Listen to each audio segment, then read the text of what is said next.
सामील. हलक्या पावलांनी हळूहळू चालत येतात. माझ्या भोवती गोळा होतात. संथपणे फिरत राहतात दुःखाच्या सावल्या.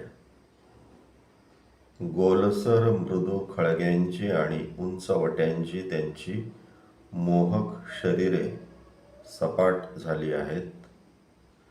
तलम रेशमी केसांच्या लढींचा झाला आहे अकल्पित गुंता. वृक्ष जटा लोंबत आहेत. त्यांच्या थकलेल्या खांद्यावरून वाकलेल्या पाठीवर तापलेल्या वाळूतून चालत आल्याने पायाची साले निघाली आहेत त्यांच्या. फाटलेल्या अंतःकरणात उसळणाऱ्या समुद्राचे खारे पाणी अव्याहत वाहते आहे सुकलेल्या गालावरून. प्रेतासारखे त्यांचे थिजलेले डोळे. नसलेल्या भवितव्याकडे त्यांना बघायचे नाहीये म्हणून, पण त्या रोखून पाहतायत माझ्याकडे, वर्तमानाकडे मधूनच. मला पळून जावेसे वाटते, दूर, त्यांच्यापासून दूर, पण फेर धरलेला आहे त्यांनी एकमेकींच्या हातात हात घालून माझ्या भवती. हळूहळू एका अदृश्य वाद्याचा ठेका घुमू लागतो शरीरात आणि हलक्या पावलांनी मीही सामील होते त्या निरंतर चालणाऱ्या अनादी मूक नृत्यात.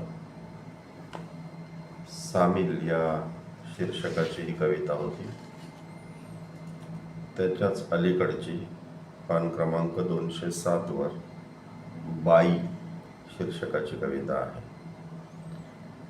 बाई, त्यांनी तुला दुरूनच हेरले, एकटी असंरक्षित पाहून नव्हे, आपल्याच तंद्रीत चालत येणारी.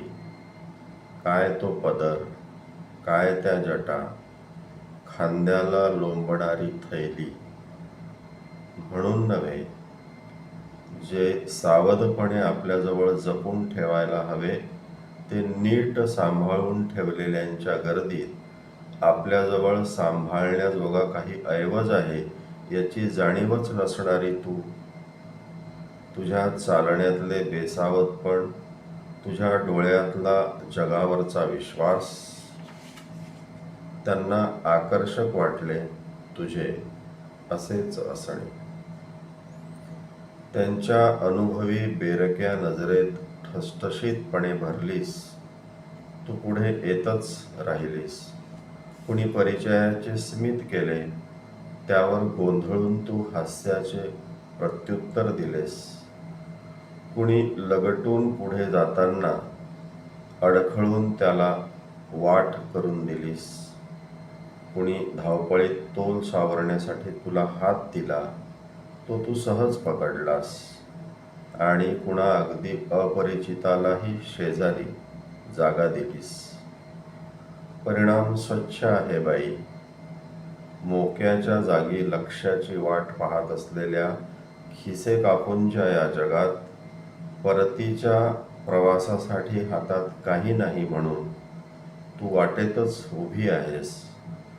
खांद्यावरची सताड मोकळी पिशवी चाचपीत. या अनेक अर्थाचे पदर असलेल्या म्हणजे ही एक विशेषता बाई ही कविता. थोडासा अंश एक मला आठवली, म्हणजे यालाच किंचितशी, म्हणजे खूप नाही पण थोडी समांतर जाणारी नारायण कुलकर्णी कवठेकर यांची. तिचं शीर्षक पोरीच आहे का मला माहीत नाही, पण पोरी सांभाळ, रस्त्याने चालताना, रस्त्याने जाताना फदडक फदडक चाल, नितंबांचे लयबद्ध हेलकावे घरे पाडतील आमच्या काळजांना, शिताफीने लपवून ठेव पोटऱ्यातली वीज परकरात. पुढे शेवट त्याचा आहे की मेहरबानी करून फ्रॉकचे टोक उचलून शेंबूड पुसू नकोस, अगदी मोक्षच मिळेल आमच्या हलकट आत्म्यांना. अशा ओळी असलेली ही पूर्ण माहीत नाही, पण साधारणतः ह्या अशा ओळी होत्या. योगवाणीमध्ये आली होती ही नारायण कुलकर्णी कवठेकरांची कविता. यालाच जोडून एक बाईच्या आधी परकऱ्या पोरी या शीर्षकाची कविता आहे. परकऱ्या पोरी चांदण्यात एकमेकींना उखाणे घालत खिदळतात. दुपारच्या काळोख्या कोपऱ्यात कुजबुजतात शरीराची गूढ रहस्ये जाणून घेत. उन्हाच्या वेळी नेमकी सावली शोधून अंगणात पान फुंकणीचा खेळ खेळतात. मातीवर उभ्या आडव्या रेषा ओढून घरे बांधतात.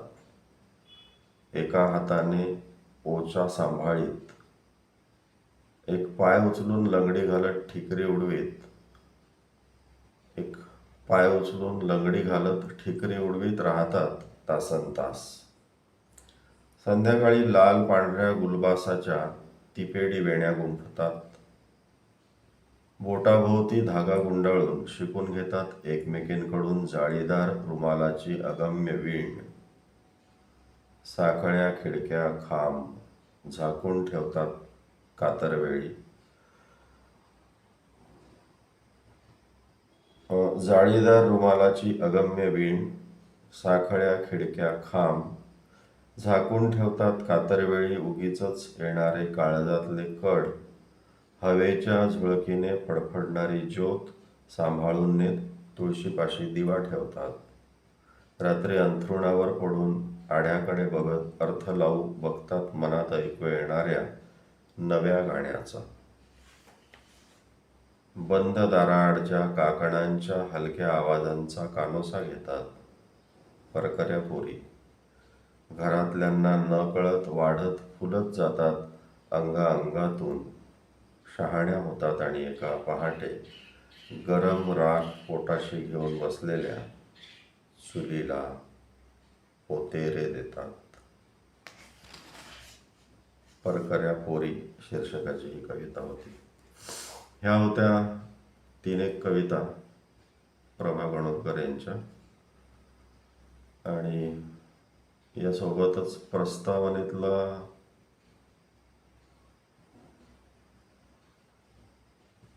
बऱ्यापैकी भाग वाचून झाला आहे प्रस्तावनेतला.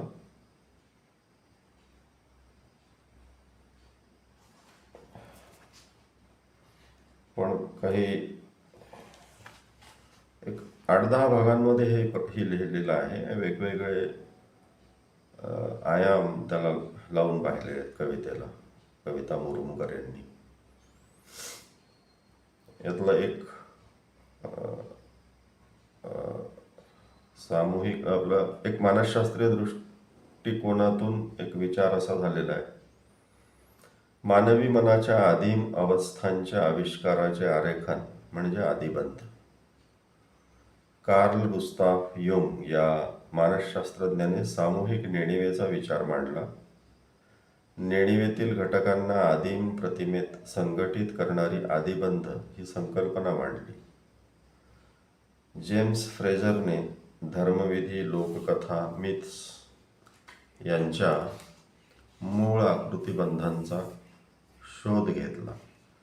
फ्रेझरच्या आकृतिबंधाच्या कल्पनेतून आणि युंगच्या सामूहिक नेणिवेच्या कल्पनेतून आदिबंधाचे तत्व साकार झाले. सामूहिक नेणिवेत अखिल मानवी समाजाचे आदिम अनुभव साठलेले असतात. ते अनुभव सतत पुनरावृत्त होत असतात. यातूनच आदिबंध साकार होत असल्याचे दिसून येते. युंगने मांडलेला सामूहिक नेणिवेचा विचार आदिबंधात्मक समीक्षेचा पायाभूत विचार समजला जातो. युंगने जाणीव, कॉन्शसनेस, व्यक्तिगत नेणीव, पर्सनल अनकॉन्शस आणि सामूहिक नेणीव, कलेक्टिव्ह अनकॉन्शस असे मनाचे म्हणजे सायकीचे 3 स्तर सांगितले. सामूहिक नेणिवे संबंधीचे आणि आदिबंधासंबंधीचे आपले विवेचन युंगने त्याच्या द कलेक्टेड वर्कच्या 9व्या खंडात मांडलेले आहे. या खंडात त्याने the archetypes and the collective unconscious हा विषय मांडला आहे. याच ग्रंथाच्या 6व्या खंडात the type problem in poetry, the type problem in aesthetics या लेखामधून कविता आणि सौंदर्यशास्त्र यांच्याशी संबंधित आदिबंधाची संकल्पना मांडली आहे. व्यक्ती जेव्हा वैयक्तिक पातळीवर स्वतः अनुभव घेते त्या अनुभवाच्या संचाला वैयक्तिक नेणीव असे म्हणतात. त्या तुलनेत सामूहिक नेणीव मात्र संपूर्ण मानवी समाजाच्या आदिम अनुभवांपासून बनलेली असते.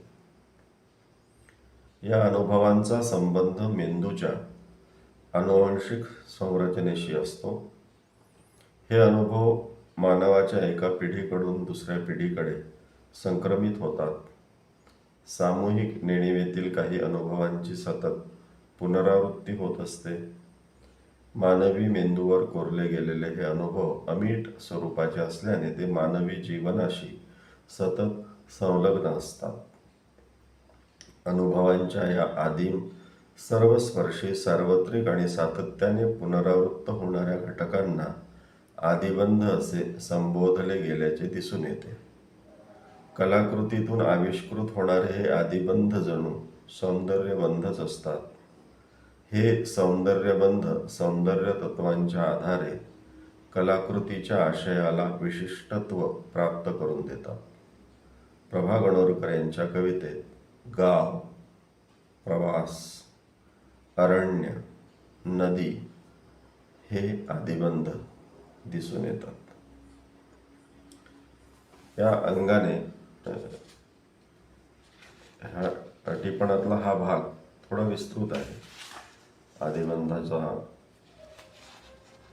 इतर जे काही सेक्शन पाडलेले आहे त्यातला, मग पुढे ते प्रवासाचा आदिबंध, घराचा आदिबंध असे काही उलगडून दाखवलेले आहेत कवितेचे. ह्या होत्या प्रभा गणोरकरांच्या काही कविता आणि प्रस्तावनेतला काही भाग.